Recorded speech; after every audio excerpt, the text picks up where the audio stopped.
And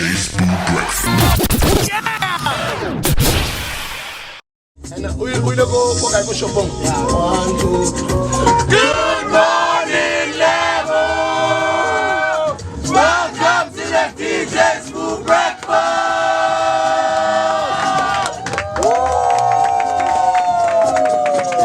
Welcome, welcome, welcome, welcome, welcome.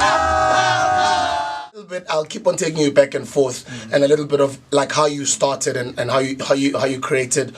I can call it an empire where you are right now, but I do know that you started back then. Kadina Kotabo Electric Workshop in the media space. Can you maybe just summarize the journey there? Yeah, you know what happened is that, Smooth, as you know very well, with the other radio station that I activated. Yes, I think that was YFM, right? Yeah. At the time, yeah. I wasn't sure if I'm allowed to. No, you're allowed to. This is massive Metro, man. We don't have any beef with anybody. So for me, I think where it started is that I finished with Metro FM because I was marketing manager for Metro FM. Then I went to Head Boys. Also, you started as a marketing manager for Metro. Metro FM, yeah. At the times of Zolisa Mapipa and those guys. And then I understood radio from there. And then I went to Head Boys, which is an advertising agency. Head Boys was started by Mr. Black agency. Peter Vundla, who's Mr. Mfundi Vundla's brother. Yeah, and Mr. Hepin Chingila, yes.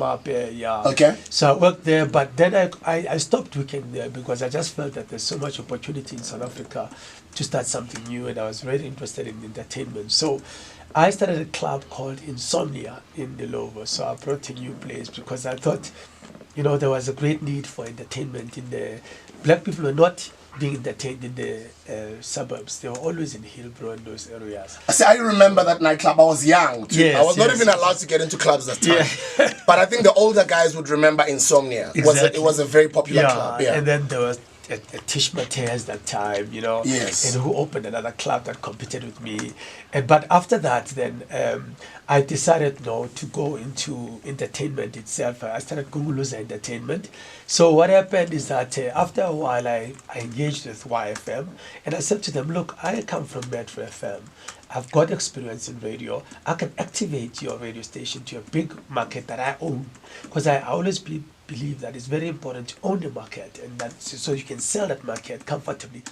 Now, when I proposed to them, I had in mind that I want to be a millionaire because I had made a promise to myself when I was 20 years old, because I was heartful. I only finished matric at 20 years old. You're heartful of being broke. Yeah, I was heartful of being broke, and I was the oldest guy in class because I repeated classes about 3 times because of the boycotts, that we used to do. Yeah. And I said to myself, at the age of 20, at the age of 25, I want to be a millionaire. At the age of 35, I want to become a multi-millionaire.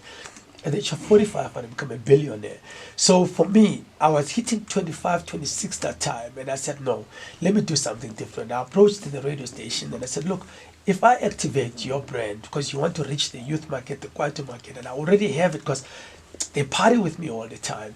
And I said they gave me airtime because they said they can't give me money, but they gave me airtime. So I traded that airtime against the other suppliers to create a huge event, and I recruited AE Productions that time.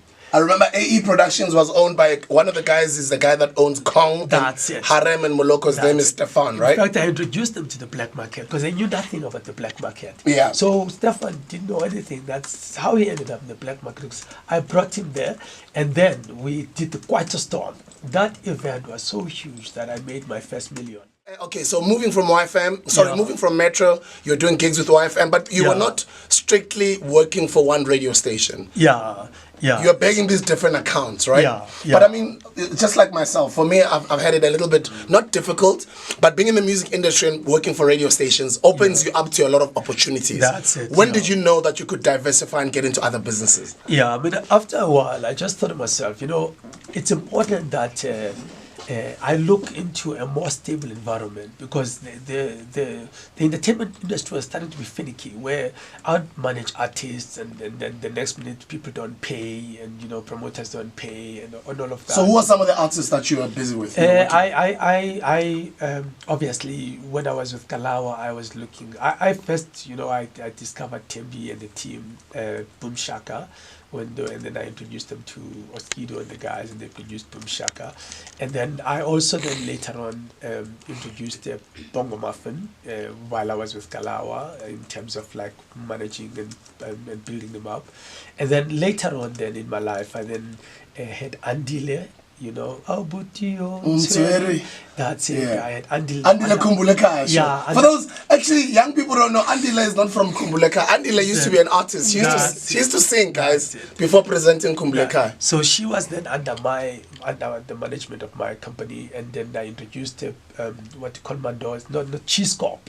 So I used to manage Cheese Corp, and then I introduced Mandoza. Then Mandoza got taken by the other guys, and then after that, then because I thought it was a bit challenging, then I said, no, this market is not strong enough. I need a market that pays. I need a market that's strong, so that's consistent. And then I decided to go to the corporate market.